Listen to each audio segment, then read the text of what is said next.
লগ্নকুণ্ডলিতে 9th হাউসে কেতুদেব বসে আছেন, যিনি 2nd হাউসের করুলার, এবং ওই একই জাতকের নবম কুণ্ডলিতে 9th হাউসে কেতুদেব বসে আছেন, যিনি নবম কুণ্ডলীর 2nd করুলার।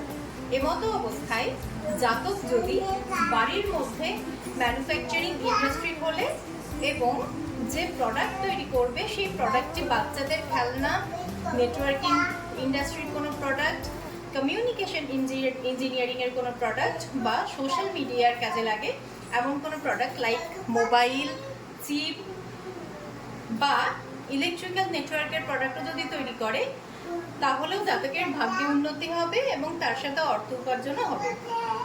এছাড়াও জাতক যদি অকাল্ট সায়েন্স মানে জ্যোতিষ চর্চা করে, সেক্ষেত্রেও তার ভাগ্যে উন্নতি হবে। স্যাটার্ন থার্ডে দৃষ্টি এবং মার্কারি 7th হাউসে দৃষ্টি দিচ্ছে, যার জন্য জাতককে লেবারদের সাথে যথাযথ পারিশ্রমিক দিয়ে কাজ করাতে হবে এবং তার হিসাবও রাখতে হবে, আর তাদের সাথে সুসম্পর্কও বজায় রাখতে হবে। জাতকের আরও ভাগ্যে আরও উন্নতির জন্য প্রত্যেকদিন ভোরবেলাতে ওম স্ট্রাং শ্রীং স্ট্রং শা কেতবে নমঃ এই মন্ত্রটি চ্যান্টিং করতে হবে। Thank you.